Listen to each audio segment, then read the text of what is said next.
You pour everything into building success, thinking it's going to give you freedom, but instead it starts running you. More hours, more stress, more pressure, and then suddenly you're just like stuck in something that was supposed to set you free. Welcome to the Bullseye Breakdown, the podcast where CEOs, founders, and leaders of industry break down big decisions, big wins, and big lessons. No fluff, just real talk. Let's get into it. This is the Bullseye Breakdown. Today, we're diving into a conversation that's going to challenge the way you think about success, sacrifice, and scaling your business. Have you ever dreamed of selling it all, hitting the road, and building something from scratch? Well, today's guest did just that. After running a successful yoga studio, he decided to take a massive leap, selling everything he owned and traveling the world with his family. What he learned along the way reshaped how he approaches business, and now how he helps others break free from the cycle of sacrifice and build thriving wellness brands. Joining me today is Josh Biro, the founder of the Yogapreneur Collective. Let's get into it. Josh, welcome to Hitting the Mark. Hey, Dustin, thanks for having me. Tell us a little bit about what you have gone through over the course of the past few years in pulling up shop and traveling around. How'd that all come about? Yeah, it's a good question.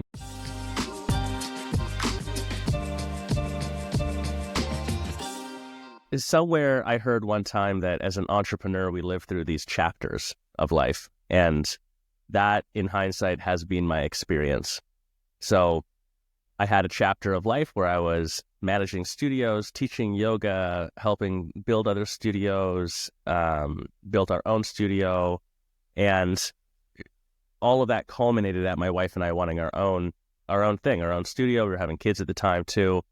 And the vision of that moment was, hey, if we could open a yoga studio and sleep in the back room and, eat ramen, like it'll be good. That was the end of that vision. But there's some more to that story. Obviously, it expanded a lot more. What we were trying to do was create community, because the other thing that we were weighing against was traveling internationally and sort of looking for our community, especially as we were raising young kids. So instead, we built it. And that chapter, at some point, we realized came to a close. We went from teaching every single class and quite literally sleeping in the studio all the way through over a decade to making in today's dollars 7 figures in a studio, selling it successfully, having a staff, going on vacation every year, et cetera, et cetera. So that was just, that chapter closed. And towards the end of that, this wasn't the cause of it, but towards the end of that, we also suffered a tragedy and we lost a daughter 4 days before her 2nd birthday. Oh my gosh. And it floored us in every sense of it, as you would expect. But the other thing that it did is it sped up some of our timeline of things. It made us just reprioritize what we were doing. And we had already previously made the decision, but we realized that that chapter was done. We were done with the studio and the community building component. We had basically succeeded at what we had set out to do. And we were trying to revision what our life was going to be. So at that moment, it was like we wanted a bigger change, and we didn't know exactly what it was going to look like. But we did know that we wanted to travel and we wanted to be together as a family. And that's how that happened. Hearing that sounds like you just reached a breaking point, not just like in your business, but like how you were living your life. I can only imagine, after everything you and your family went through, how much that must have reshaped your perspective. More hours, more stress, more pressure, and then suddenly you're just like stuck in something that was supposed to set you free. Josh, you've worked with so many entrepreneurs at this crossroads, but how do you see this play out with them? And what do you think people get wrong about breaking free? When we were traveling, we would travel to the studio, maybe teach some classes, inevitably find out that we were ex-owners ourselves, and then go out for dinner or something. We ended up talking about business. And so my viewpoint at the time of like, well, we made money personally, like had salary, paid everything, had profit in the business. It afforded us the lifestyle we wanted. We sold profitably. Like, it wasn't easy. I wouldn't say that, but our work paid off and created something that was awesome. That's what a yoga studio is. That's what a wellness business is. That was my perspective. Traveling, it became very apparent in these conversations that was not the experience other people were having. The majority were in these weird scenarios, not so much like they're about to close the doors, but more like just on this constant, we call it the cycle of sacrifice, like just grinding away. You make a little bit of money, you run things through the business, but like not really fulfilling the larger vision. And the way that that presents the most is someone who has entered into a business that they are truthfully passionate about the product, the yoga class, the therapy that they offer, the HIIT class, whatever. And they're a few years in on the business side now, and they hate it. They don't want to go in. They don't practice anymore. Like their enthusiasm has completely waned. And that happens from burnout and stress. So that's realization. And then these conversations led themselves organically to, facilitating, helping where we could, or just saying like, hey, like I know how to help with this, and developing some systems around it. And everything grew from there. What was the spark to create the Yogapreneur Collective? Yeah, it kind of came out organically. So prior to selling the last studio, I had already been hired in a few instances to go and train the sales team at other boutique fitness and wellness businesses. And it was something I probably had a natural proclivity for. The reason that happened is people would visit our studio and then want to go out for lunch and be like, how did you get your team to do that? Which I always thought was a funny question. We're like, will you train them? Like, I don't understand what we're talking about. So it kind of already started coaching, consulting a little bit. So then fast forward, a few years later, I couldn't take on any more clients. And also there was the secondary benefit that organically grew is having a larger community to lean on. I think that's the other thing about entrepreneurship. If, you can go in masterminds and groups and stuff like that online, but if you're a brick and mortar business, that doesn't happen the same way anymore. Like people don't go to the Rotary Club, like that's not a thing like it used to be. So, and in the yoga world as the example too, if I own a yoga studio and you own a yoga studio and we're 5 blocks away from each other, I don't walk down the street and be like, hey, Dustin, what are you doing? How's your business going? Like that's not a conversation that happens. So you're weirdly isolated at the top of your business. So the Yogapreneur Collective came about because people were hungry for a peer-to-peer connection as well. So that's what we blended: resources and training, one-on-one coaching with accountability, and then the third component being the community element of it, hence the collective, where, it's just a simple private community, but as well events and stuff like that where people can peer-to-peer connect and keep their finger on the pulse of the larger industry, brainstorm, etc. It is so important, I guess, to have that. To your point, when you're lonely at the top in an area where there's competition, it may not necessarily be like maliciously, but you just, to your point, you don't have the ability to go talk to somebody. When you can create a collective or an accelerator, and when you join something like that, where you're able to talk to people that have that same passion as what you do, and then you're working in that same mindset, it is so freeing as a member of that collective to know that you're not alone on that journey. All the training and guidance and systems aside, just being able to talk to somebody that feels roughly in the same mindset that you do is invaluable. So I think it's a really amazing thing that you've done. Yoga studios, wellness studios in general, I think it's so funny because when we were, first talking, you and I discussed that the entire ethos around yoga, it's not the antithesis, but it's just like a juxtaposition of like, hey, I'm going to build a thriving business that makes money. Like yoga itself, the practice of yoga in self-centering and worrying about what matters most and clearing your head, like that is kind of the antithesis of, hey, let me go start my own business and stress out all day. Yeah. Well, I agree that is the viewpoint. And I think, one of the things we commented on before was I still have yet to meet, with maybe like 1 or 2 exceptions after a decade of full-time doing this, a single business owner in the wellness, boutique fitness, yoga world that says, hey, Josh, the reason I opened my studio is because I just love business so much. Okay. That's not it. I mean, it's not that they hate business necessarily, but that's not the objective behind what they're doing. And so it really is that passionpreneur situation. What comes with that in many cases is a small lack of business acumen, which is not necessarily a negative thing, but if you haven't received specific training or have previous experience and you're operating from a high emotion, passionate place, and then you're in an industry like yoga where there's actually quite an anti-business narrative, which whether you believe it or not influences your viewpoint, that's a recipe for failure, or at least difficulty unnecessarily. And to me, I've spent my career sort of fighting that anti-business narrative, because I don't see anything in business that I don't also know from yoga, or vice versa. And business on the whole, yoga aside, businesses in Western culture, like that is our vehicle of distribution. Small businesses are the core drivers of social transformation. That's how we take something revolutionary and new and exciting and bring it to the mainstream, is that it becomes a business. Yeah. Even on the more extreme level, the example would be like, there's videos called The Death of the Electric Car.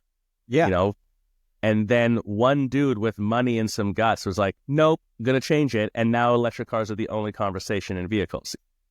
It wasn't a grassroots uprising. No one got voted to make that happen. That was a business decision. So silly, that's obviously a complex example if we want to get into the weeds on it. But right. But businesses are, in my mind, business leadership is the most important leadership of our time, because they are the vehicle of distribution. So tying this back to your small business owner, you're passionate about something and it becomes a business for you. That passion has to switch from, I love what I do, into, I love what it takes to be able to do what I do. The game itself of being an entrepreneur has to become the exciting part. Because if the business thrives and you're excited about that, then all the other stuff's there too. Let me ask you, when you pose that to the studio owners that you're working with, what's their initial reaction? Yeah, generally, I would say 90% of the time it's very positive. I think one thing that sometimes happens is my team and I are able to articulate a feeling that they already have, but can't quite reconcile, because they're in the weeds doing their thing. They're busy working in their business. They don't have time to contemplate this stuff. That's all we're thinking about. It's all we're working on. So I think often it's very helpful, but being able to embody it practically, that's a different step.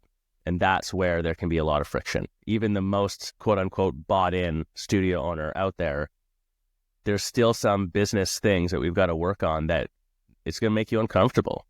Growth and change are uncomfortable. It's actually, from a yoga perspective, like that's the irony of a yoga business, is the whole purpose is for people to transform and change and blossom into this, superior version of themselves. And then you go to a studio owner and be like, cool, let's change some things so that the business blossoms and grows and becomes superior. And we're like, I don't know about changing stuff. Well, that's a beautiful analogy, though.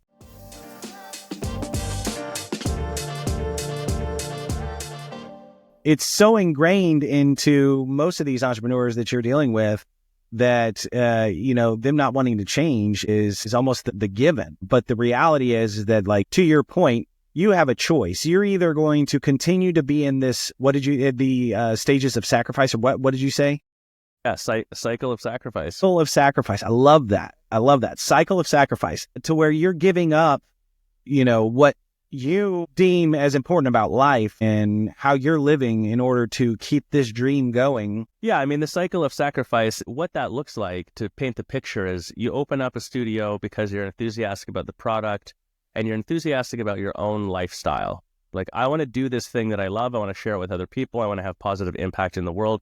It'd be pretty cool if I made my living that way as well. And very often at that moment, your aspirations personally aren't that huge. It's not that it's never is the case, but it's unlikely you're thinking about it like, this is the business I'm going to build up and exit for 10 mil. Like, that's not the kind of business that is. Not that it can't be, by the way. But anyways, then you get into it for a minute, and sticking on the yoga theme, you got a 25 class schedule and you're teaching 15 of the classes every single week. And those are on the evenings and weekends as well. And then you can't take a vacation, and then someone else quits and a teacher's grump, you're not paying them enough and whatever else. And all the other normal schlog of a business comes up, and suddenly you're like, fuck. And you haven't paid yourself really well. Like, you're basically making the same money as if you were teaching that many classes. Your enthusiasm wanes real fast. Yeah. So the reciprocity isn't there, and it should be. There's another detail I'll bring up in a second on that. That's that cycle of sacrifice. You're giving so much more than what you're getting back that you actually can't keep going. And from a yoga philosophical principle standpoint, that is wrong. There's a principle in yoga called astya, which is non-stealing. but non-stealing in the sense of a more holistic view. You can't steal from yourself either. So if you're in that cycle of sacrifice, you're literally stealing from yourself. It's costing you. You're changing who you are in the negative direction. It's not the right purpose-driven way to approach it. Getting smart in the business has to become part of it. I think a lot of what you were saying carries forth outside of yoga studios too. Undoubtedly, if you are bootstrapping something and trying to create something, you're going to have to take part of that cycle. It doesn't matter what it is. More specifically in your world with the yoga studios, it's very, very apparent, and it's easier to decipher specifically because, like you said, if you're teaching classes on nights and weekends and you don't get a chance to hang out with your kids, like you are giving up something that you started this journey to be able to afford yourself the time to do. Exactly. And I would just echo what you're saying or add to it that, like, that's okay if it's temporary. There's an anti-hustle culture thing that's going on right now too. And there's some reason for that, because this idea that you have to just perpetually kill yourself and work hard, like that's not actually how that works. But it doesn't mean that you're not going to choose to work hard now and again too. Yeah. So if you're sacrificing something in the short term to create a bigger result for yourself, that's part of being an entrepreneur and being in business.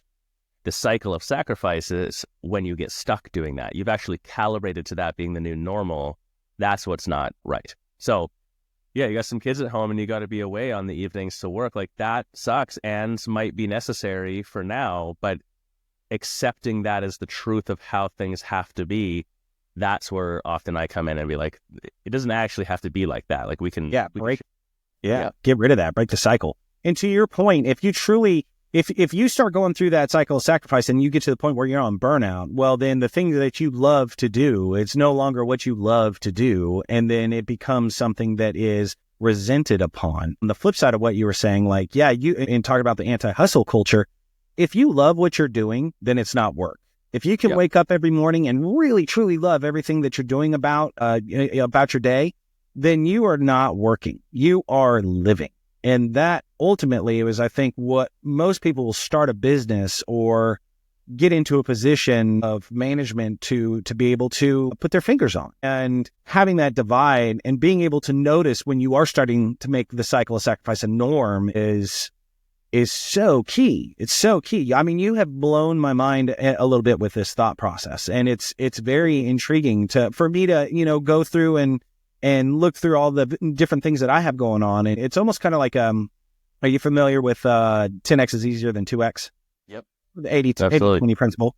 Like what 20% of what you're doing do you love? And the other 80%, figure a way to get it off your plate, right? Whether it's training somebody. And I mean, that's easier said than done because, like, let's talk about, some of these yoga studios who are underperforming and might be further along in the cycle of sacrifice. Yep.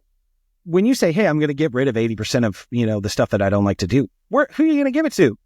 You're you're already doing everything. So, well, that's a good point. I think every small business owner, I went through this too early on in a couple of my businesses. I had a cleaning company at one point years and years and years ago. And like, it's because I liked being outside with my shirt off in the summer when I was 20 and cleaning the side of houses. Like that was cool.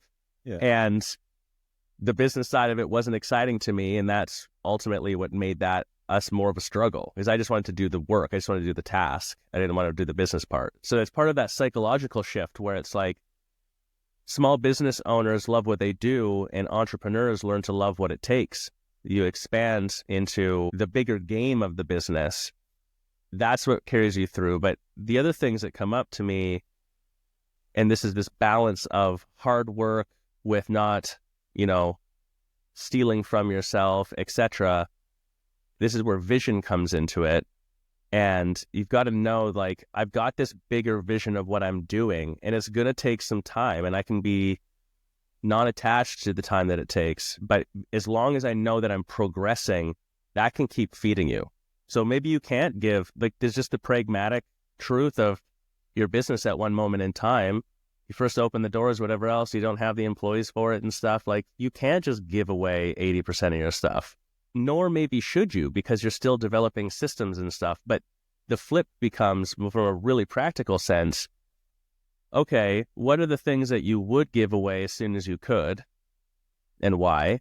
And then do you have a system developed that's clean enough and an outcome goal that's clear enough that you could give it to somebody? And my experience is most of the time you don't.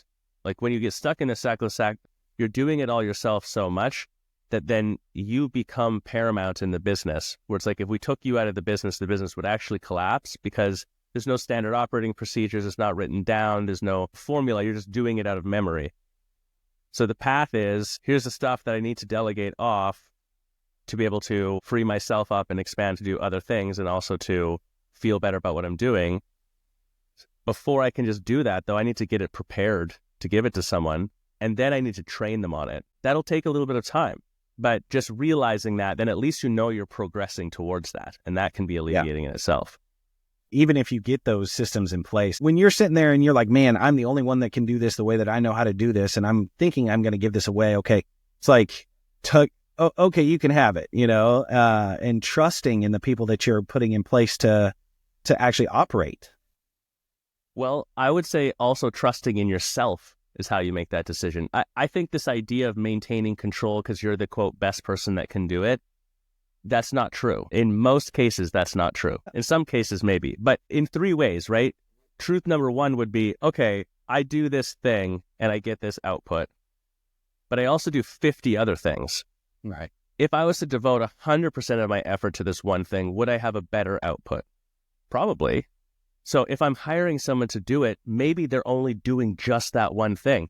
So they might not start as effective as you, but if that's where all of their energy is going and you've got a system for them, they'll probably produce more than you actually. And or maybe it's 2 people doing something that you do by yourself. If you have 2 people that are only 60% as good as you, that's still 120% of you. So you still get more out of it. But then the other detail of it is, we try to maintain control from a false viewpoint, in my opinion, that you have any in the first place. You have responsibilities and actions to take. Do you actually have control? Can you actually completely control something that happens in your business, whether you do it or not? I don't think so. You have to release control at some point somewhere down the line, whether it be control to your client, to say, hey, did I do it right? Or control to somebody outside an ancillary. It's a very good point to just talk about the theory of control in general. It's a good thought experiment as an entrepreneur in my experience. Because, okay, you're by yourself and you have a factory that makes widgets. Can you control if the conveyor belt breaks? What about, can you control if you get sick? Right. Can you control if a bus hits you on your walk to work? It's endless. There's all these things that you can't control everything in life. That's just not how it is. So there's some alleviation in the acceptance of that. That doesn't mean you get to bypass responsibility. If the conveyor belt breaks, you still have to fucking fix a conveyor belt. That's just what it is. Too bad. But if your employee doesn't produce the result you want, maybe they're the wrong person in the seat in the job. That's true. Or maybe you have to train them better, or maybe there's a different strategy they need to employ or a better system. So there's responsibilities there, but I guess my point, and I'm not arguing for anything, I think it's a fun thought experiment, is this idea of micromanagement and holding on to things when we try to let go comes from, part at least, this false belief that because I'm holding it, I can control it and guarantee a certain outcome, and that's not true anyways. Right. So what have you got to lose? Seriously, I love it. I'm blown away at this point over here. I'm just trying to think, my mind's been blown 4 times already in this conversation. Well, hey, I've got 2 other thoughts that are tied to a little bit of what we're talking about previously here too. Yeah. The one is on hard work. There's this thought, I had to learn this from a mentor years and years and years ago, and it hit home for me because it explained a feeling that I already had. The thought is this: hard work is a privilege. You're lucky to get to be able to work hard. And hard is not a synonym for negative. It's a catalyst for strength. Yeah.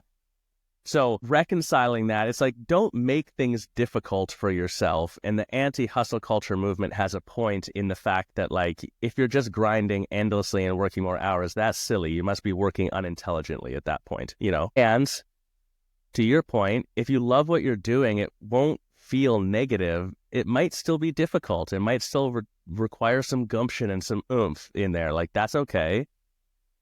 But it's a privilege to get to be able to do that. When you put it that way and you're sitting there and you're thinking about it, and what I love is the thought of hard being the catalyst for growth and strength, right?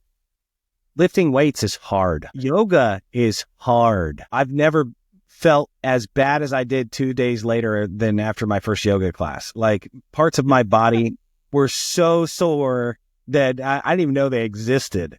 But, the transformation, the catalyst for movement, for strength, in it's a very intriguing way to think about it. And you are correct. The ability to work hard is something that is, if done correctly, it is something that is going to move and propel whatever you're doing in that task to the future, to the next level, to the next iteration. Whereas, going back to what you're saying about this hustle culture, if you think you're working hard because you're working 60 hours a week, I think you have to look and define what hard work is at that point. Yeah. Because if you're just working 60 hours a week and you're sending 5 emails a day, but you're sitting at a desk and you're like, man, I'm 60 hours. Phew, that was hard work this week. Long days. Yeah.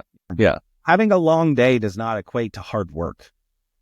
Well, like, the unpopular way to say it would be, okay, you work 80 hours in the week, or I work 80 hours in the week, and you work 30 hours in the week, but we get the same outcome. Who's working harder? I'm working longer, but the insinuation is I'm just shittier at doing the work than you. No one wants to say that. So, like, the weird subtle flex that sometimes happens, we're like, oh, we're 80-hour work weeks, I work so hard or whatever. You're like, it sounds like you're bad at your job. I mean, from an entrepreneurial standpoint, Right. So, or if that's what's happening because, to your point, like, you're in that flow right now and you're on that hustle because you like it and you're growing and you're building something and and you are consciously choosing to work 60 hours this week to keep going on stuff, cool, good for you. If that's where you're happy, I think when people say, I'm working so hard, I've been working too hard, what they actually mean is, I'm dissatisfied and I don't like what I'm doing right now, or like I'm stressed out about the certain work that I'm having to do. Like, there's more to the story that's not being articulated in that simple statement. I think another variant there is, I don't have the direction to place my energy in a manner that is going to give me the reward I'm looking for. Because if you're doing 15 different things and you're going 15 different ways, like, you can be busy, and if you're not actually checking things off the box and you don't have anything kind of to show for it at the end of the day. And I mean, truthfully, I find myself in this situation a lot, and it's not necessarily from a fault of my own. I talk about, like, I might wake up in the morning and I have 3 very important things that I have to get done that day. But I have a team. I have a team behind me. And as the leader, your team has to come first. You have to be supportive. You are their customer support. So a lot of the times, my 3 very important things might get moved off the list because I have to help and make sure that things are taken care of in other ways. That doesn't degrade the fact that those 3 important things were probably really important and are still going to be really important tomorrow or tonight at 11:30 p.m. when I'm back at my desk, for the 3rd time of the day, but work smarter, not harder, right? Like, utilizing those different things, but there's always going to be a scenario where that may not be able to happen properly, right? And so at the end of the day, at the end of those days specifically, when I look back and I'm like, shit, I didn't get anything done that I needed to get done today. It's like, I'm dissatisfied with how this day went because there was no general traction or movement in my goals for the day. Yep. I relate to that. I mean, I've experienced that many times. That's part of the game. Yeah. Part of what it is. I mean, I think all business in general, from an owner, visionary, CEO, managing director standpoint, you are in this perpetual game of solving and then creating more problems. Your whole life is problem solving. That's it. As soon as you solve a problem, you open the door for 10 other ones to come in, and you go find them and keep going. Like, the scariest part in business is if you're ever sitting there and you're like, there's nothing to do, no problems to solve. Like, that's the scary place.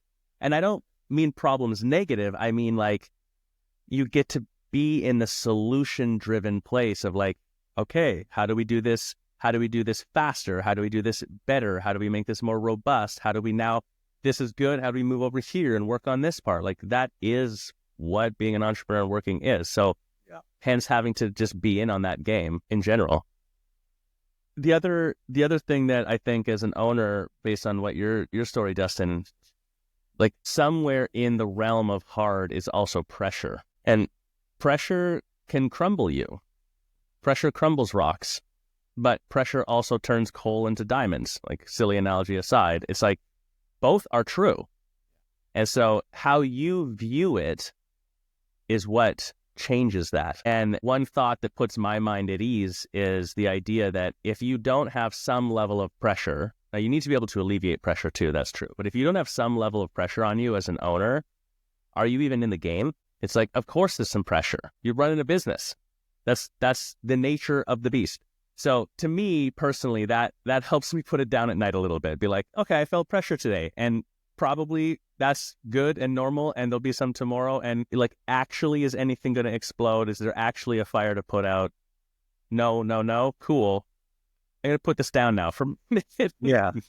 You know, I'm going to go spend some time with the kids, which is, I mean, it's true. Like, you know, and wrapping that all together, you know, we started businesses to be able to live the life that we want to live. I started my business because I was tired of giving my all to somebody else and not being able to be as available to my family as I could be. I want to be able to coach my son's soccer team.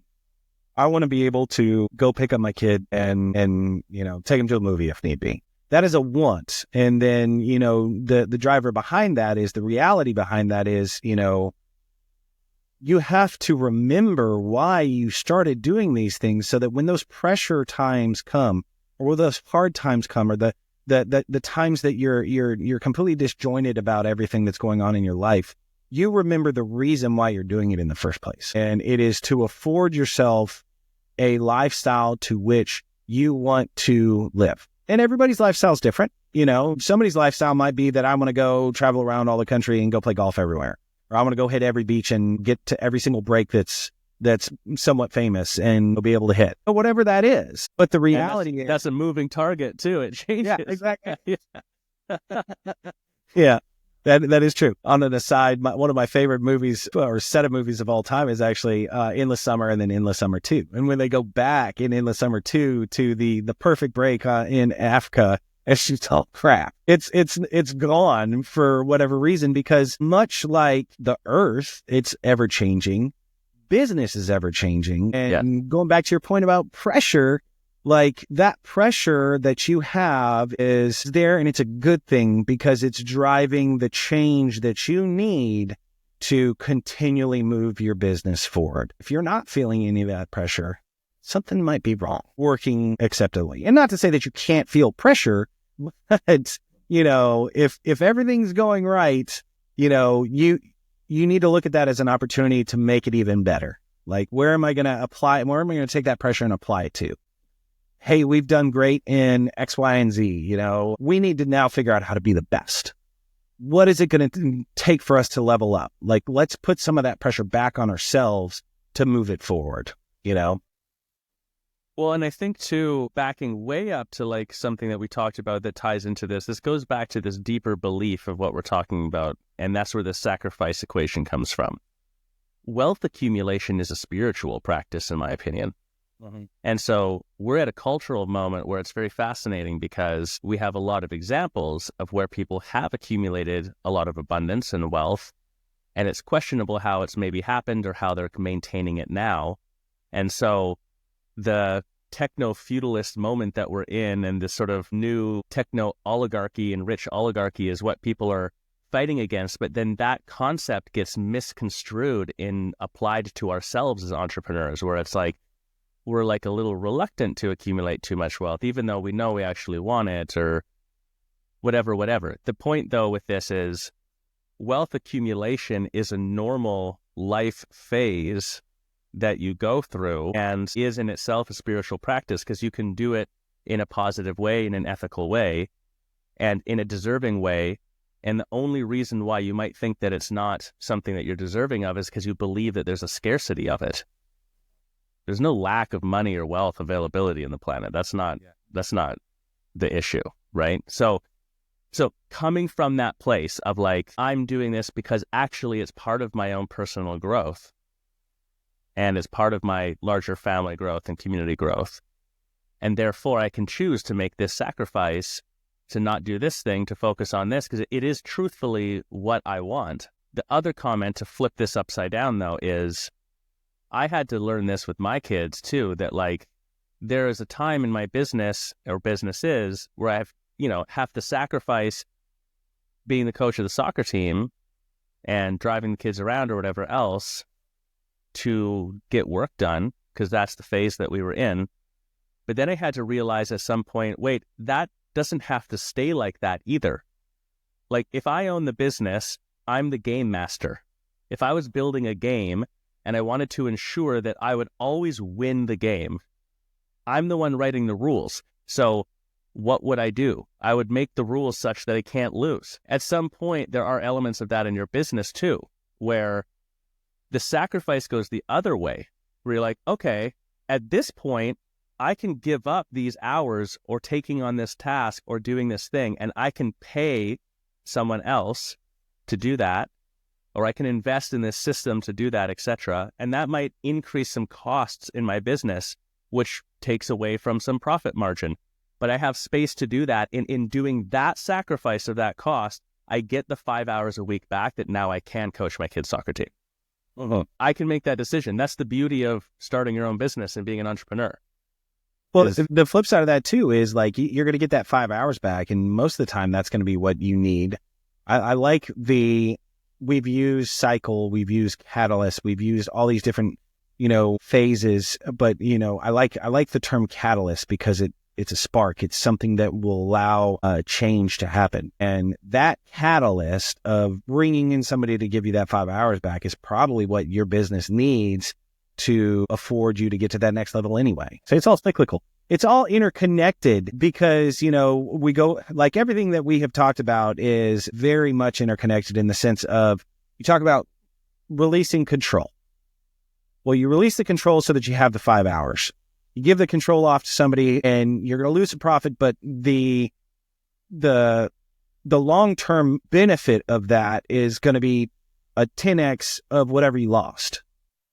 Being able to effectively look at how you can allow your company to grow and continue to be able to look at it from a standpoint of, hey, this time that I need to take care of my family life, how do I get that back? All right, well, I'm going to go ahead and release control. I'm going to give it to somebody else. These are the things that kind of propel the business into an area where you can eventually be working on the business and not be working in the business. Absolutely. Yep. Yeah. And I feel like, or my experience has been where you are relegating control over something is kind of a simple equation, actually. Here's how you would know where to start looking at that in my mind. If you're hitting a ceiling in your business, like you're hitting a cap where you're like, it's hard for me to go further in the business. And this actually goes back to that 10x is easier than 2x concept too. Ceilings don't exist. They're not real. A ceiling only exists in a business based off of the current paradigm of how you are operating. So if you're limited in some way, you can't do more, there's not enough time, and you'll know because you'll start saying things like that. I wish I could have a duplicate of me. There's not enough time. I wish I had more money to hire this person. Like this wish for more part because you're like, I can't running into some sort of limiting factor. That's the ceiling. That's not true. Actually, that's only based on the current paradigm, how you operate. So then you've got to question how you're operating. Not the whole thing, but like in some area, something's happening. If you are tied up answering your emails for 2 hours every morning, doing all the customer service part of that, that's 2 hours you're not spending with your kids at the gym. And on the not personal side as an entrepreneur, I don't know, lead gen or like some other area of the business that is required that maybe only you can do, Right. you know, deeper product development that you can't delegate. So you have to shift something then.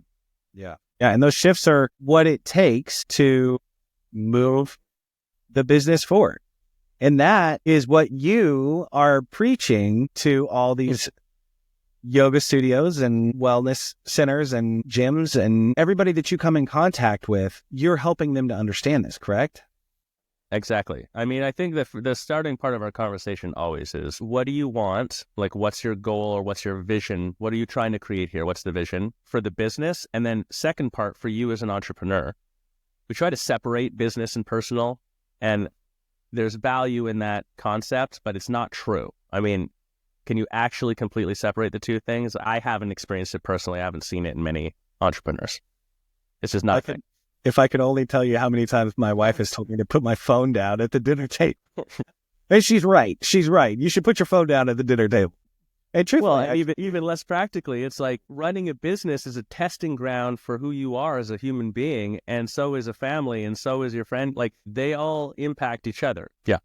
Beyond that, though, so if I was for like kind of generically for any business, you're like, okay, I want to do more. First, it's reconciling. What's your vision? What are you trying to do? What do you want to do? Then it's, where are you right now?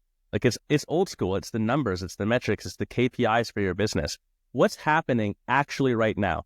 Like, objectively in your business. Not how do you feel about it? Not what do you think is happening? What exactly is happening right now? And then that lets you see the gap. This is what I'm trying to do, and here's where I actually am. Okay. And then the effort is in the strategy between and the action to implement that strategy. That's very simple, but that is where you start, period. Well, and I think that ultimately you got to know where you want to go, like you said, and set that North Star, because once you do have that gap to bridge, it also defines a purpose of what you're doing. Yes. So like if you are just sitting there and you're in a business that you're kind of burnt out on, or like you feel like you're just over it, and you any of the feelings that we've talked about previously in this interview, just not necessarily being 100% involved or happy with what you're at, doing that exercise is so key to be able to step back and look at where you're going, where you want to go, and what you need to get there. Because once you actually have that plan in place, it will reinvigorate everything that you're doing about that business. You're going to get that back. You're going to get that drive, that love, that desire back, because you're going to have a plan in some way to make it out of the cycle of sacrifice. Well, look, dude, winning is fun. I think as entrepreneurs, it's easy to forget that sometimes. If you're losing, it sucks, but at least there's a fire under your ass to do something. If you're in a stagnant place, you're bored, and that sucks for multiple reasons. Right. So what doesn't suck? Winning. So like, start doing that. Here's like a paper napkin drill that you can take for the visioning part, because we're talking about it. It's the what, why, how, which is stupidly simple, but what are we doing? Why are we doing it? How are we going to get there? Yeah. Like, can you write that in 3 paragraphs? Couple sentences each. It's got to be tight. That's a big napkin otherwise. It's a big napkin otherwise. Obviously, there's more detail to it, but in the beginning, I feel like, especially in the start of entrepreneurship with smaller business, there's a crisis of opportunity that happens. There's so many directions to go and so many options, and also so many people telling you, like, you just need more leads. You just need better sales team. You just need to integrate this AI, whatever. You get yourself confused, and in the end, that's all the detail. That stuff doesn't matter until you're like, this is what we're doing. Here's why I'm doing that. Here's how we're going to get there. Yeah. Then you can get into the details. I'm going to echo that too, because a lot of my clients that I get with, they'll be like, oh, we've spent $10,000 on Facebook ads and nothing's happening. Or we're going to Google ads and we need SEO. We needed it. And I'm like, what does the foundation of your business look like first? Let's look and make sure that, everything is secure and safe, and you have a direction and everybody knows what that direction is, that North Star that you've put forward. Let's get some pillars set up to where we can adjust and have some benchmarks to set up against. Because if you're just throwing money blindly into, marketing and advertising, and at the end of the day, you're getting nothing in return, it's because you're doing it with no purpose. You don't know who you're sending it to. You don't know who your customer is. You don't know who that avatar really is. And so having that foundational base and understanding of what you're doing prior to actually moving forward into the details, as you said, you will, one, save yourself a lot of money, because I can't tell you how many subscription fees I have just wasted in the course of my career. Oh, I need that. I need that too. Monday, that sounds good. Yeah, Monday's great. But, it's like, this CRM isn't working. I'm going to move to this one. And it's like, oh, gosh, that's not the problem. The problem is that you don't know what you're doing. And not that you don't know what you're doing, like in the sense of like how to operate a business. Like, you don't know where your business is going. You don't know the drive and the foundation in order to be able to set that up. And so this napkin drill sounds awesome, because that's essentially what it's doing. It's defining the foundation, defining what you're wanting to be, and defining how you're going to get there, right? Yep. Yeah, exactly. And I guess it's the KISS principle, to keep it simple, stupid. Like, we I think it's surprising to a lot of entrepreneurs that we coach with actually how simple it is. The difficulty is in the action step of it. Knowledge isn't power. Knowledge put into action is power. Yeah. So I think often what happens in entrepreneurship is people are searching for the silver bullet, the magic wand, the secret pill that just, if I just did this, then that, or whatever. And it's like, that doesn't really exist, or is highly unlikely.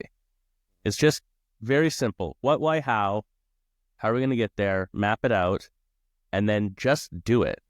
If it doesn't work because you're measuring it, oh well, pivot, redo it again. Like, that's okay too. It won't always be perfect, but it is kind of what it comes down to. Yes. Yeah.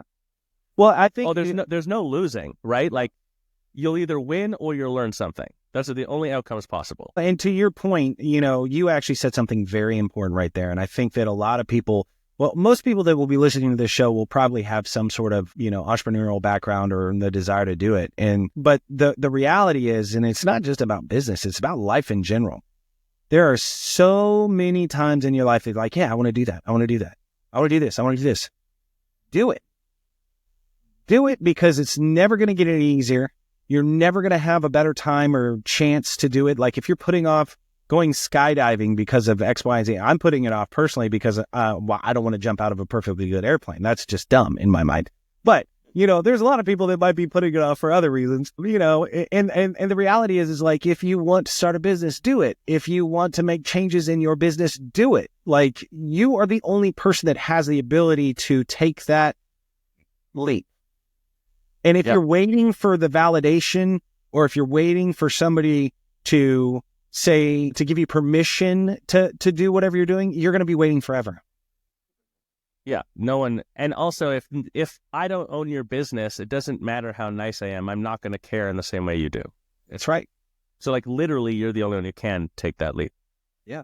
It makes me think, Dustin, of this, like, the next potential component, because then the question might be, okay, I know what, why, but now I'm trying to figure out the how. Like, I'm ready to take the leap, but now how do I do that? Like, what's the thing that I need to do? One thing that I do is called future projecting. And we talk about this a lot, where zoom forward to you in 5 years from now and your business in 5 years from now, and everything has gone better than you expected. You're this aspirational version of yourself. That future Josh, has this much money, is fit in this way, whatever, like, goes fishing on Fridays, whatever it is. Okay, cool. What would have to be true for that person to exist? Like, what would their habits be? Well, they would have to not be doing this and would be doing that and be spending time here. And it's usually kind of obvious, actually. And then that's the how. If I want to be in shape and have this stupid example, right? If I want to have big biceps or whatever, like, future me that's in that big bicep shape, what would I have to do? Well, I'd have to go to the gym every day and do bicep curls. Yeah. Okay, so then what do I need to do today? Go to the gym and do bicep curls. That's right. It. Like, that future me already has that habit, so then that's the thing to do right now. I don't think that's a Business, stupid same. example. I don't think that's a stupid example. I think it's a very tangible example, and it's something that like puts into perspective exactly what you're talking about. You have to do the bicep curls. It's the hard work. It's like, oh, I want to, reach 1 million people. How many emails have you sent? Send the emails, Right. Yeah. Whatever it is, there's an answer. And most of the times you're right. It's pretty transparent what you need to do to get to wherever you want to be. I think what stops a lot of us is doing it. And I think a lot of the times there might be fear of failure, fear of success, imposter syndrome. These are all common things that I talk about on almost every episode of the show, because it's a common thread amongst entrepreneurs that like, because you're at the top of something and, because you're lonely a lot of the times and you're like, well, I don't know if I'm doing it right, but you got to do it. You got to find the transparency. You got to find the bicep curl, for example, and do the damn curl. Yeah. Well, to that exact point that you're making, because it's brilliant. I mean, look, thinking only creates more thinking. At some point, action is the only way to find clarity. Like at some point, that paralysis analysis happens because you're thinking and thinking and thinking that it's going to create clarity for you. And that won't happen until you do something. So at some point, you have to just take the next step, take the leap of faith, call it whatever you want. You have to just do it. There's no other choice. Yeah. And then, like we were saying, whether you succeed or not isn't even that important. That's where the non-attachment comes in, because you're either going to succeed in the way that you think, or you're going to learn something and that's going to be valuable to you in another way to exponentially go beyond what you thought. You can't fail. If you don't take action, though, nothing happens. Yeah. No, I tell my team on a regular basis, we fail forward. Yeah. If you're failing, that means you're taking a chance and you're trying something. And I'm so about that. We fail forward though. We figure out why it didn't work and we iterate. And more importantly, in that same vein, complete is better than perfect. Finished is better than perfect, because you can iterate on something to make something perfect. But if you sit there and you ruminate for days on end or weeks on end, oh, well, how am I going to do this? I don't know. I'm going to, just get it done. You can always go back and make it better. But by taking that first step towards something, like you said, you have the data, there's no failing in that. It may not be exactly what, we were looking for or what the client needed, but they see the effort. It may trigger something in their mind to change something and then start that thought on thought and to build it. Because we're human beings. Nobody's perfect. Everybody screws up. Everybody fails. It's how you pick yourself up off of that and what you do after that failure that really defines you as a human being. And so that's where my thought process of failing forward is learning from your mistakes, figuring it out, understand what you did wrong, and being to take it to the next step the next time. Yeah. I love it. I'm going to steal that one. That's my turn. We'll make the trade. Okay. For that one. Deal. I mean, what I think internally on my internal team, the only time I'm ever a little ticked off about things is when someone doesn't do anything. Mm-hmm. To your point, I can't think of a single scenario where someone has tried something on my team and it failed, and that's why I'm upset. Yeah. Be like, okay, well, that sucked. Let's not do that again, maybe. Right. What did we learn from it? But that's not a problem for me. Where it's a problem is we have a problem that's happening and you've just done nothing about it and it was your responsibility. That's where we're going to have an issue. So the fail forward, I think, is a great leadership. I mean, obviously that's how your business has been as successful as it already is, because of that leadership mentality. Yeah. And, trusting that the team is going to, do their best. Like you said, if you're not doing anything, then we have a problem. If you're doing something halfway, then we also might have a problem, because what that means is that you're probably going to fail at what you're doing, and that's fine.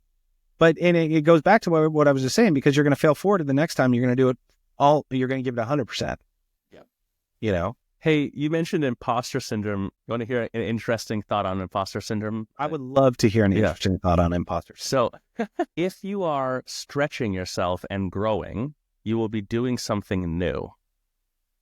And in doing that, you will feel like an imposter because it's new. So this fear of imposter syndrome thing or this detraction when you start to feel like that, you have to realize that if you'd never felt like you're an imposter as an entrepreneur, you're probably not growing. You're just sticking with your status quo exactly the same. That's amazing. It's so true too, because it's the newness in what you're doing. It's the fear of failure, and it's connected with the imposter. And like imposter syndrome, as described, is I am not the right person for this job. And that is a fear of failure. That is you not being able to know what's going on. And the reason why you feel that way is because you've never done it. But think about all the people that have never done anything. And again, it goes back to what I was saying before. You don't know until you try. I have grown to love when I feel imposter syndrome. Like, I love it because, to your point, I'm stretching. Like, I'm doing something that is way out of my wheelhouse. And you know what? It may not work, but I tell you what, once I get this done, then I won't have imposter syndrome again after the next time I go after it, right? And being able to kind of own it and feel it, it is a very freeing thing to call it out, call it for what it is, and then move past it. Figure out what you need to do to not feel that way anymore. Well, and I think the weird thought is like, if you have this thought, I'm not the best, I'm in the wrong job, like I'm not the best person for this, you might be right. You might just be the only option right now. So like, maybe you do suck at it, but guess how you're going to get better at it? Like, you got to do it. I'll tell you a funny story. I used to work at a woodworking manufacturing plant. I was the head of sales, then I moved into the head of IT, and then I was the managing director of e-commerce. But, I've always been handy. I'm currently in the middle of redoing my kitchen, and my wife, it was the worst thing I ever did was show my wife that I'm handy, because now it's like, oh, you can do that. They're like, oh, no. Anyway, I was out on the floor and we had this like $200,000 piece of machinery that was acting up, right? And the CEO of my company was like, hey, will you go out there and just take a look at it? And I was like, sure, why not? Because like I have tech background, I'm technically savvy, and I can fix things. And so I'm getting out there and I'm opened up this control panel and I'm just flipping switches. I'm moving things around, I'm plugging things in. And one of the foremans come up to me and goes, Dustin, do you know what you're doing? I said, I don't know, not at all. But I'll tell you what, if it's breaking, nope. I'm the head of sales. What am I going to do? It ended up working just fine, and we fixed the issue. But he was mortified. Like, his face was like, oh, you're just going to break everything. It's not my job. I'm the head of sales. Do you know what you're doing? No. No. You sure don't. Figuring it out as we speak. Exactly. And I mean, there's a lot to be said for that, though, too, in terms of like when you look at what you're doing as an entrepreneur, where you're going in life in general, it's like nobody knows what the hell they're doing. It's a day-to-day thing. Like, if somebody says they got it all figured out, they're full of shit. Like, there's always going to be opportunities to learn. There's always going to be opportunities to grow and feel that fear and feel that imposter syndrome. And to your point, that means you're stretching. It means you're growing as a human being. It means you're growing as a business leader, as an entrepreneur, as a father, as a husband, whatever it is. Like, you have to grab those moments and like just grab them by both hands and hold on for dear life, because that means that you are making yourself better as a person. Helpful thoughts for myself personally, on a more personal sense, is this idea that you're never given more than you can handle. Yeah. It won't feel like that often as an entrepreneur, but like, you're never given more than you can handle. That's been, if I look backwards, that has actually been my experience. Yeah. I can remember past me thinking like, holy shit, like this is a lot. I can't believe it. I don't know how and then somehow we figure it out, Yeah. So yeah, sometimes it's good to remind myself of that. Yeah, that's a good thing too. And bringing that back into an understanding of we're all in the place that we have put ourselves for a reason, and figuring out what that limit is of what you can handle, to be able to just trust that the universe will only give you what you can handle, and you're learning something about it throughout that process. There's a reason why you're in this position. It is a very, very intriguing concept, especially in those times where you talk about where it's like, I feel, what the hell is going on? It's usually about 5:30 in my house with 2 kids running around and my phone still blowing up from like people on the West Coast. But, you get put in these positions and you go down the road, and then 6 months later you look back and you're like, man, that was an amazing time. That was an amazing time of like defining who I am today and defining where I'm headed tomorrow.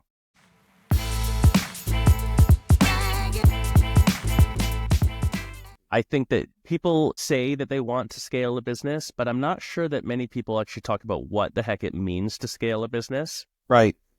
And so a component of that is that on the personal side, you're going to feel like an imposter for a minute. It's going to have high pressure. You're going to have to work hard. Like those are the sacrifices that are going to come with trying to scale a business up. So if you want to do that, like we can talk about how, but the first piece of the puzzle is just like accept that that's probably going to happen. Don't get yourself in too much of a tizzy over it. It's okay. It's just what it is. Yeah. Well, in terms of scaling businesses, and when you talk about that, let's talk about scaling businesses for a second, because ultimately, with what you're doing in your current position and actually motivating and coaching and directing so many different studio and wellness center owners, how do you approach scaling businesses with your subset of people? That's the fire under your butt to get going and do the thing and fix the thing and whatever else. And if you're winning, you're winning. It's when you're in between where it's like, you can kind of like, I would like to do more, but then I'd have to work harder, but it's not so bad that I'm like going to be in trouble and fail in my business. That's actually the most precarious place. That's also who we work with often. And so the reason I say that is when we talk about scaling, we have to first, the practical step is go back to a deep audit on where are we now? Like what's actually happening? I would say 80+% of the time, there are one or two things that will stick out. Like when we actually look at it objectively and look at the KPIs of the business and say like what's taking place, an owner in that place will be like, yeah, we're kind of good at this and this is working and that. I would just like more. And we're like, well, why don't you have more? And they're like, I don't know. I'm not really sure. Maybe I need to hire someone. And then we look at it and we find one or two things that are like so clearly below industry standard benchmarks. An example would be conversion rate or retention, or maybe the churn rate that someone has, and it'll stick out and immediately become apparent that this isn't a big enough problem to sink the battleship right now, but that's why you're not growing. And so we actually have to find the thing that's painful to look at. And then that's the thing where we start the work. And that's how you scale. To sum all that up, the truth is in small business, in my experience, like 95% of the time, an owner thinks they need more leads and what they need are more sales. Mm-hmm. And the crux of that is that their core sales system is just shit. So in a yoga studio, we're talking about someone comes in for their first yoga class. Do they buy your first offer, like your intro? Do they convert from that onto membership, specifically MRR? And then how many months do they stay on? And are you hitting benchmarks with that or not? 95% of the time, when studios first come to us and the industry average is they're batting below where that should be. And if you fix that, in a lot of cases, it literally doubles the business. No new people in the doors, no new team, not like some operational shifts and some training and some protocols, 2 times the business. And then you got to really get to start scaling. Yeah. It's interesting too, because I mean, obviously MRR is so important because that's your base. That's what's allowing you to understand where you can move from, and it's your own base. It's your flexibility. And so from that standpoint of like, hey, your first offer is an intro pack or maybe a punch card, and then you're working towards, hey, come join us on a contract. Do you set a contract for a year? Do you give people a 3-6 month breakdown in pricing? How do you incentivize those people that are going to be coming to the studio to become long-term members? Because I feel that, and correct me if I'm wrong, yoga is an interesting one too, because people will go to yoga studios kind of nomadically, meaning that like they will not stay at one yoga studio. They'll want to kind of meander around and see what everybody else's vibe is, right? Yeah, I think there's the trial run moment where people test out a few different things. And with yoga, we would have to include like any boutique fitness wellness, For sure. And then the industry stats are that most people have 2.3 memberships if they have a full membership. So you can read into that what you will, but it's not the majority of people that would have one membership at one studio only, and that's their sole practice. They might have a gym membership, or like gym and Pilates, or Pilates and yoga, or yoga plus ClassPass, or whatever. So you're vying for one of those slots. But to that point, yes, the industry average, I mean, a really interesting data point is in the yoga world, industry average for first visit to second visit. So it means you get your butt all the way to the studio. And I say this all the time, but it's like, in 2025, if I get my butt off my couch, get my mat out from under my dog, get a babysitter for the kids, get in my car, drive across town, find a parking spot, walk up to the second floor and make it into a studio on time for a class that you have scheduled, that is an insanely large action. Like, I'm not there to just like try it out and do some stretching postures at that point. Yeah. Something more has gone on, you know? Yeah. That being said, industry average first to second class retention rate is only 50%. Yeah. It's like half the people walk back out the doors after that first day and never step foot in the studio again. That doesn't make sense. So, yeah, it is nomadic, and it doesn't have to be. I think there's other protocols that come into to help with that. I wanted to make one more comment really quick, Dustin, because you said you're talking about MRR and how it's important. Yeah, this has been a shift for me because there's no one way to do any business. You know, you can always prove out something that works in different ways. But if you run a service-based business, the game is MRR. Yeah.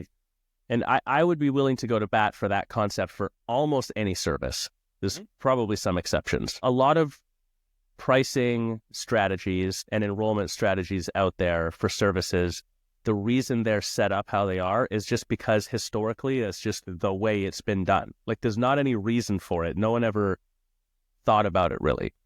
So anyways, I'm here to say services equals MRR. Set up memberships, get MRR going.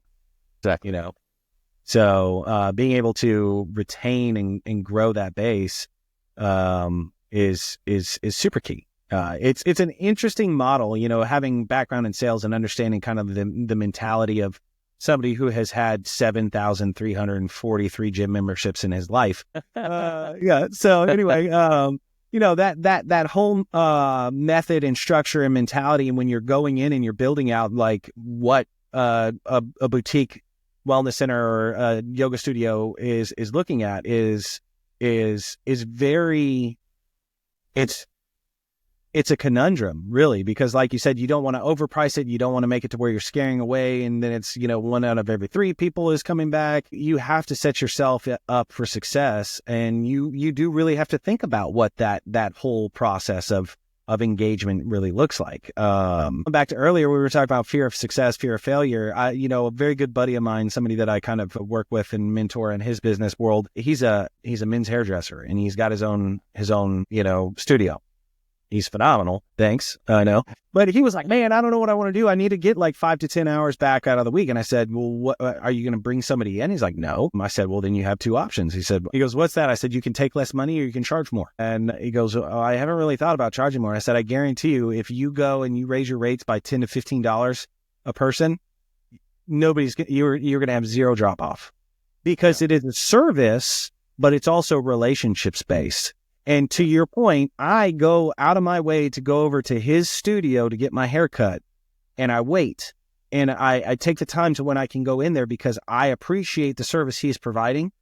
And so thereby, if he moves from $45 a haircut to $60 a haircut, I'm going to pay $60 a haircut every single time, you know? And that's a way to kind of think about that on the other level of like, you know, if you're providing a good class, if you're providing a good insight into yoga, or, you know, your Pilates is on point, out of those 7,000 memberships, I've never had a Pilates membership. So maybe that's my next jam. But, you know, if that's on point, then people will pay it and people will want to be around. And I'm sure that that's probably a lot of what you catch too. Yeah. Well, I think you're exactly right. To tie that to the sales commentary too, it's like, what do people buy? People buy value. They buy transformation, and they make that decision emotionally first. Right. You know, you'll drive further and pay more to get a haircut with this person because there's an emotional connection there in that, like, there's a guaranteed outcome, it's higher value, you like communicating with that person, whatever, but like that decision's been made. So 45 to 60, who cares? It's irrelevant. The price is not the most relevant factor at that point. So I think that's the thing that happens very often in my experience, especially in the service industries. People misinterpret value as only price, and it's one of the least mattering factors. You know, for every client that's trying to negotiate price with you about something, they're going somewhere else and spending 3 times the same amount for something similar and not negotiating. So there's a different missing component there. Hence what you were saying with, like, how do you nurture someone through and have a relationship with them and invite them into your community? That's the real question. And then price becomes a question of, like, it needs to make sense for the product that you're offering, but then that's a margins question and supply and demand and a volume control question at that point. It's different. Different levers you're looking at there. Yeah. Well, that's a great segue actually into the next section that I want to talk about, which is a section of the podcast we like to call the market edge.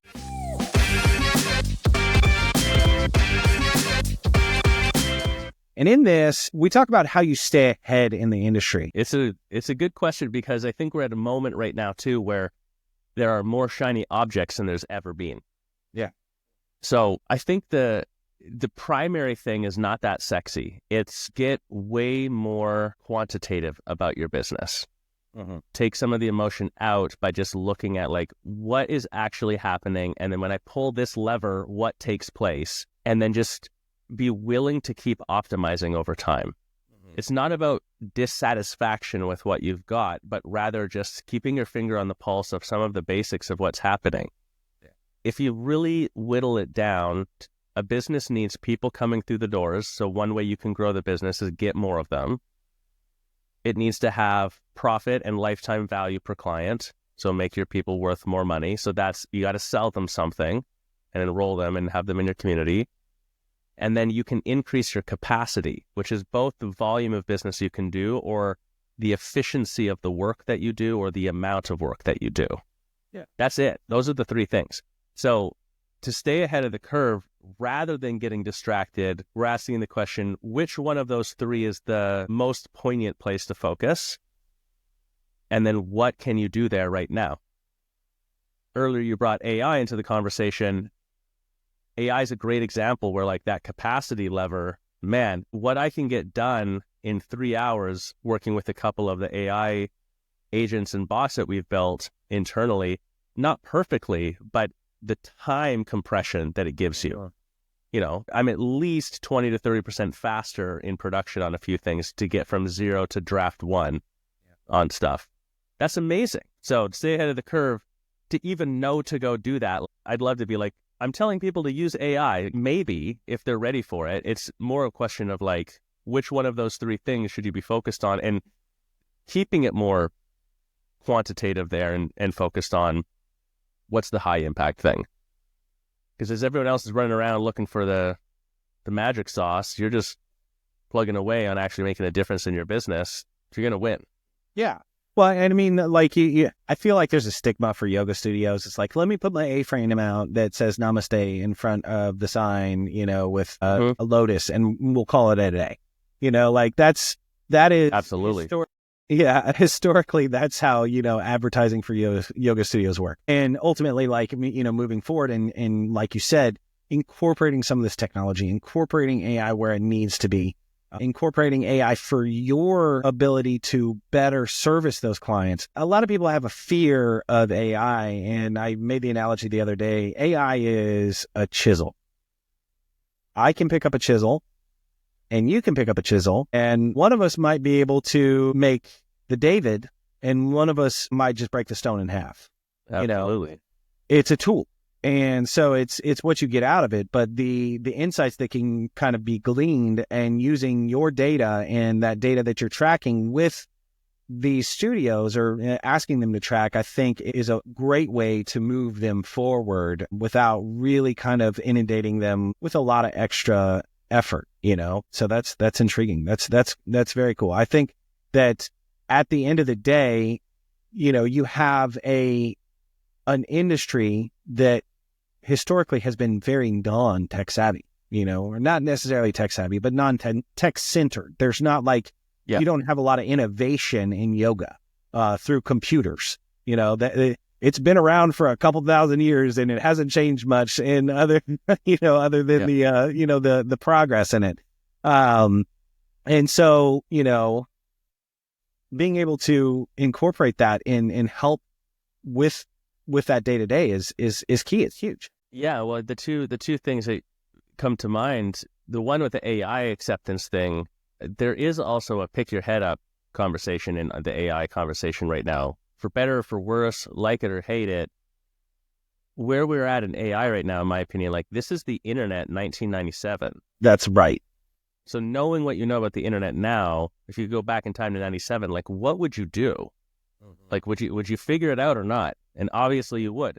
That's what's happening. So any reluctance is understandable, and with no intention of creating fear at all, and figure it out, because like it's not coming, it's here, and it's moving exponentially faster than anyone can even fathom. So, but the quantitative thing, I know that it's not like a sexy answer about how to stay ahead of the curve, but in the end, it's like if you've got a good product and then you're looking at things quantitative, it's always going to show you as the industry moves and random pivots happen and stuff, you're going to see where to put your effort. And I think that's one of the components that differentiates the professionals from the amateurs, the ability to work in that 20% of high impact stuff more often and stay focused. Yeah. Anyone can do a bunch of tasks, but can you work on the right tasks? That's the question. Exactly. I want to go to a section that we call the Bullseye Breakdown.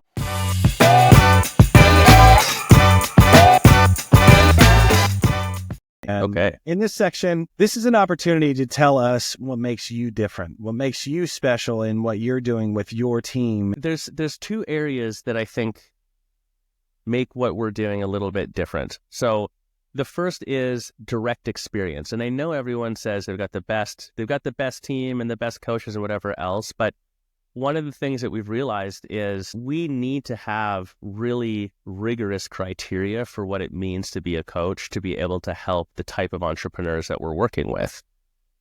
If you don't understand something yourself, if you haven't had direct experience, it doesn't mean that you can't be helpful, but it means that you will always be outside of the equation a little bit. So one thing that's unique is we've owned yoga studios, and not just owned them, but they've been successful high 6-figure or 7-figure locations that had profit on top of real salary, operated themselves autonomously, and sold for profit. Myself and my 3 other coaches are all in that scenario. Mm-hmm. And then by extension, we've also got about 5 to 10 years, 5 is the lowest amount of time, of experience directly coaching in the industry across hundreds of wellness businesses all over the place. So if you own a service-based or class-based wellness business, we've actually done it, and we've seen individually, at least seen hundreds of other ones behind the scenes. So it's just, we get it kind of thing.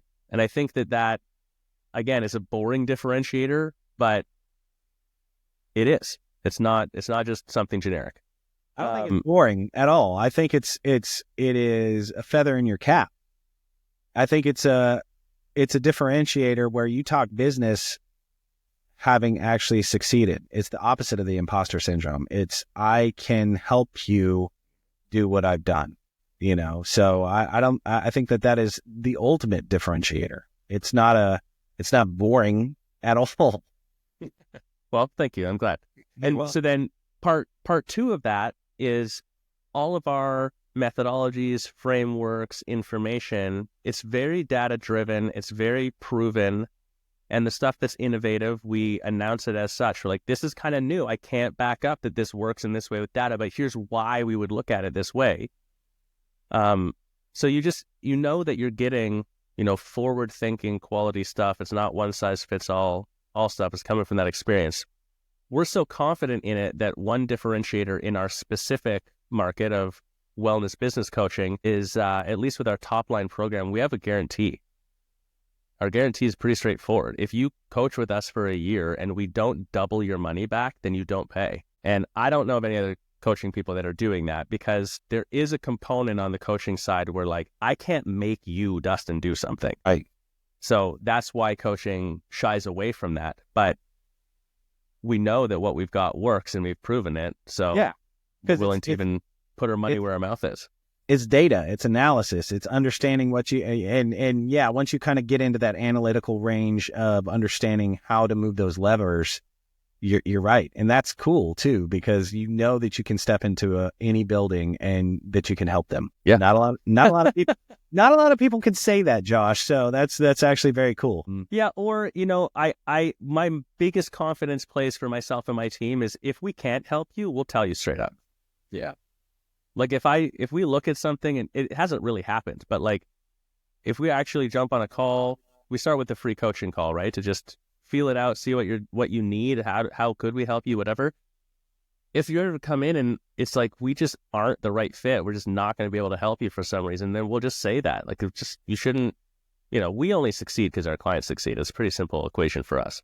So no, and that's a stand-up way of looking at it too, but also it's a really good way of kind of heading things off at the pass. You know, I think as entrepreneurs, we're so apt to take opportunity as it comes, especially in the early stages of business. It's like, oh yeah, I can totally help you.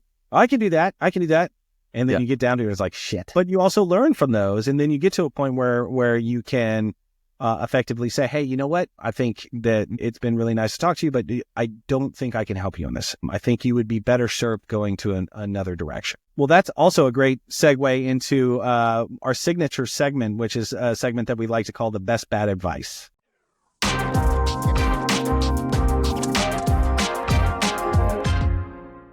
This is always a question that people have a little bit of trouble with, but once you start thinking about it, it's like, oh yeah, I remember that. The question is, what is one piece of advice that someone has given to you that you did not take and it worked out for you? So what's the worst business advice you ever received, and how did ignoring it actually help you? Okay, I've got two, actually. Oh, great. One, and this is for the service businesses out there. One was, Coach, they gave this advice to us, and they gave this advice to another studio that we were friends with. They told us, okay, look, your lease is paying for whatever, 24 hours a day, but you only make money when people are in a yoga class. So you should just get as many yoga classes on the schedule as possible, because that's the only way to make money. And we were like, that doesn't make any sense, and didn't do it. And this other studio did it, and they had 2 rooms. So they were running classes back to back every 30 minutes all day long. And that studio closed after 3 years. They bankrupt themselves. Because it's like that sounds really nice in theory, but that's just not how that works. People all want to come at the same time, and there's an efficiency thing. And even though it's sitting there empty in the middle of the day, it also doesn't cost you any money for it to sit there versus running a class does. You're paying the teacher, turning the heat on, whatever. So that was very bad advice that I've heard a few times in the industry that we avoided, luckily. The other bad advice that I got once was in this sort of like, I guess, mastermind-y group thing, you know, and they were proposing that what we do is so generic in formula that we should just build an online course, basically. Yeah. Like, oh, if you go through these 5 checkboxes, everyone, like, just build an online course and sell it to them, and they'll just buy that, and then it'll be great because you'll have this passive income stream or whatever else. Right. And I didn't take that advice because I had previously done that in a different business and this business in a small way, and it did not work. And so I'm glad that I avoided that, because at that moment, that was the reason the question was up, is I was splitting focus between which program to develop in our business. We have our core coaching, which we call All Access, or I was going to go that direction. And our All Access is the one now that we have the guarantee on, and that like absolutely drives success for studios. And that's what I was solving for, is how do we productize our knowledge to practically guarantee success and make sure that happens. And that has worked. And I'm pretty darn sure putting out a series of videos for $50 a month or whatever was not going to do that. So No, I mean, I don't discount that as an option, but I don't think it's the lead option. I think that you've done Exactly. I would have made the same decision. And I think that's a really, really valid point. And, going back to the first statement, I don't think that the advice of, getting as many classes going or utilizing the space as much as you can is bad advice in theory. But in practice, like you said, it doesn't work out that way, and so that's interesting. It's interesting to see both sides of that because, I'm always trying to figure out how to maximize time in space and utilize, if I'm paying for something, how can I, get as much ROI out of it as possible. But to your point, like, you have to understand how the process works. And sometimes it just doesn't work. Truth. What the miniature epiphany that I'm just having right now as you're reflecting it back, Dustin, right, is like the congruency between both of these recommendations is that the person making the recommendation is missing the understanding of the internal culture of the avatar who's actually consuming the product. Exactly. The foundation. Most of our clients aren't looking for an online course to just tell them to do some stuff and then to go do it themselves.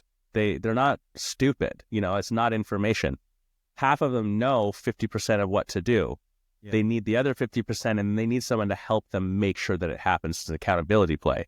Yeah. The idea of run more classes is not inherently wrong, and people don't, or less so, depending on the market, don't want to be in a class that could fit 30 people and only be 2 people in the class. Like, you don't want to dilute it that much. And most people don't practice at 1 p.m. They'll come after work. So missing the cultural detail of the avatar. Fun. Write that down. There we go. Yeah. Got my notes. All right.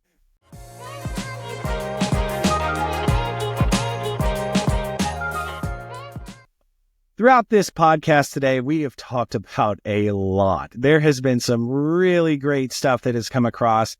I would say that there's a few things that we really want to make sure that you take away. And first and foremost is understanding where you're going and know what your foundation is like to know how you will need to get there. The paper napkin exercise, Josh, if you want to reiterate that for me real quick one more time. Yeah. What, why, how? What are you doing? Why are you doing it? How are you going to do it? It's an amazing opportunity for you to sit down and actually understand a little bit more about your business and where you're going. Lastly, I think the biggest thing that I can ask you to take away from this is to know that if you feel like you have imposter syndrome or if you have fear in what you're doing, it's natural and it's good. And it means you're challenging yourself and you're driving into that next level of entrepreneurship. And to that, there is nothing else that anybody else can say to you other than you're doing it. So just do it. Keep it going. If people want to get in touch with you, how do they reach out to you? Yep. You can just look up Josh Biro on any of the socials or the Yogapreneur Collective. And I'll link that at the bottom of the episode. That's a wrap on another episode. Huge thanks to Josh Biro for dropping so much wisdom on breaking the cycle of sacrifice and scaling a business with intention. If you got value from today's conversation, do me a favor. Send this episode to a CEO, founder, or business owner who needs it. And if you're building something and want to connect, hit me up. LinkedIn, YouTube, Instagram, I don't care. I'd love to hear what you're working on. Until next time, keep pushing, keep building, and keep hitting the mark.